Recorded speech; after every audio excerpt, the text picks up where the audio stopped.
more about representations, ideas, what the world looks like, and how we think about what the world looks like. I would say that two or three things strike me. One is that it's a picture divided into two halves. Another is that it's about a sort of history of the landscape, as it is in art, as well as a certain landscape. And the other is, following up on the first one, a sort of convention of landscape painting, which you get very much in certain periods, certainly Impressionism, but also a little bit in sort of post-Renaissance art, where the upper part is reflected in the lower part. There's something nice about a scene being unified by use of reflections in water.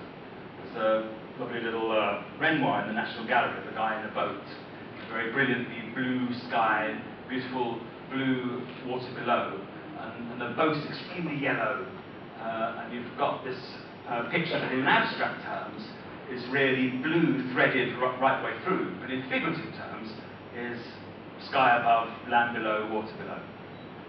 So they're telling us something about how pictures are composed.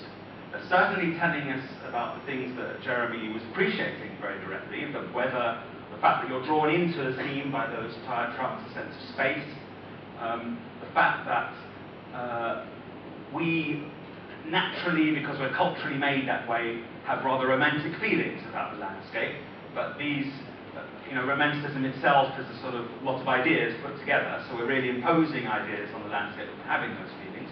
So when there's a car in there, that sense of how we see the wild, or the raw nature, how we see it through a sort of set of ideas that's already established in the way I think the car kind of stands for that, or at least I would read it in that way, but I'm sure the way they've done the pictures is open to all sorts of interpretations. And the other thing I would say is the other thing I would point out as a more sinister or perhaps more intriguing or interesting element to it, which is that as a painter, I wouldn't say that scene was really created by paint. I think you've got a scene created by a photograph, by mechanical means, and the photo has been derived from to make that painting. So as a painting, it's almost kind of meaningless. The brush strokes, I'm not being rude by saying this, I'm saying it seems to me that something to do with the conceptual meaning of the painting. That the brush strokes aren't really making that scene. They're making the service that makes you believe that they're making the scene. And that sort of disconnect, which I'm not articulating very clearly, but I think some of you will hopefully get what I mean. That disconnect is very important